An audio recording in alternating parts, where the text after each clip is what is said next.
नमस्कार। राधे कृष्ण ज्योतिष अनुसंधान केंद्र में मैं डॉक्टर राज श्रीवास्तव आपका स्वागत करता हूं। आज हम बात करेंगे रत्न और ज्योतिष। रत्न क्या हैं, स्टोन क्या हैं और उनका ज्योतिष के अकॉर्डिंग हमारी लाइफ पर, हमारे जीवन पर क्या प्रभाव पड़ता है, आज हम इसके बारे में चर्चा करेंगे।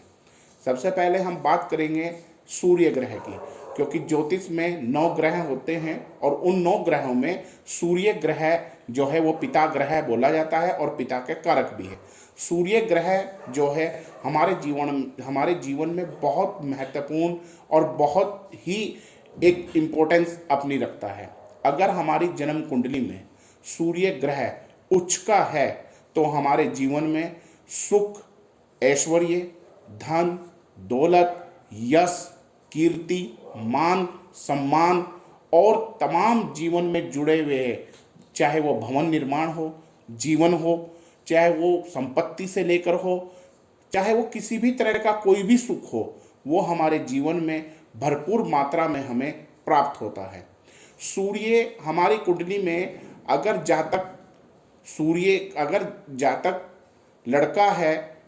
तो उसकी कुंडली में सूर्य पिता का कारक होगा, और अगर जातक लड़की है तो उसकी कुंडली में सूर्य पति का कारक होता है। सूर्य के प्रभाव को सही रखने के लिए और प्रबल करने के लिए हमें अपने माता पिता, गुरु और पिता तुल्य जितने भी हमारे संपर्क में व्यक्ति आते हैं उनका आदर, मान सम्मान, मान प्रतिष्ठा और उनका सम्मान करना चाहिए। उन्हें इज्जत, भाव, सम्मान से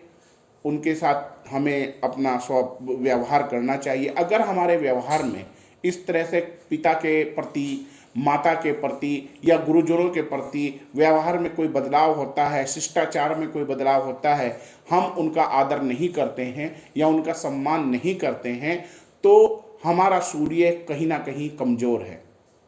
जब कुंडली में सूर्य कमज़ोर होता है तो उस कंडीशन में हम जितने भी प्रयास करते हैं वो फलित नहीं होते, या जितना भी हम कार्य करते हैं उसका हमें पूर्ण रूपेण रिजल्ट नहीं मिल पाता, और उससे संबंधित जितने भी सूर्य के से संबंधित कार्य हैं, प्रशासनिक कार्य, शासनिक कार्य, उनमें हमें बाधाएं उत्पन्न होती हैं, समस्याएं उत्पन्न होती हैं, कोर्ट कचहरी, मुकदमे आदि। अगर इस तरह की कोई हमारे जीवन में समस्या है तो उसे उलझनें और बढ़ जाती हैं, उलझनों का समाधान नहीं होता, और उन उलझनों से हम इतने ज़्यादा टूट जाते हैं क्योंकि सूर्य का प्रभाव कम होता है, सूर्य कुंडली में नीच अवस्था में होता है, और सूर्य की वजह से ही हम लोग जीवन में बहुत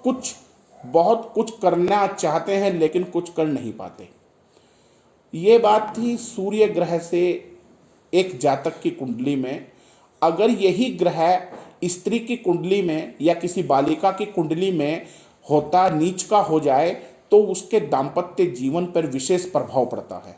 शादीशुदा जीवन पर विशेष प्रभाव पड़ता है, शादी होने में अड़चनें आती हैं, शादी अगर हो भी जाए तो ससुराल पक्ष से या अपने पति से मन मुटाव होता है, मतभेद होने लगते हैं, टेंशन, डिप्रेशन का शिकार हो जाती हैं और व्यवधान होने लगते हैं, और शादी में के बाद जीवन एक तरीके से नीरसता। बहुत कुंडलियों में ऐसा देखा गया है कि लड़की का सूर्य नीच का है, सप्तम स्थान पर दृष्टि हो, क्योंकि 7वां ग्रह वो दाम्पत्य जीवन का होता है कुंडली में। अगर हम उसे लगन से 7वां स्थान को अगर देखते हैं तो दाम्पत्य जीवन, चाहे वो लड़का हो या लड़की हो, दोनों की कुंडली में लगन से 7वां स्थान जो है वो दाम्पत्य जीवन का होता है। अगर वहाँ सूर्य है और नीच राशि में है तो बहुत कुंडलियों में ऐसा भी देखा गया है कि उनके तलाक तक की स्थिति बन जाती हैं, और तलाक होने तक की स्थिति के साथ साथ मन मुटाव, झगड़ा, ये चीज़ें होती हैं। इस चीज़ को, दोष को दूर करने के लिए हमें अपनी कुंडली को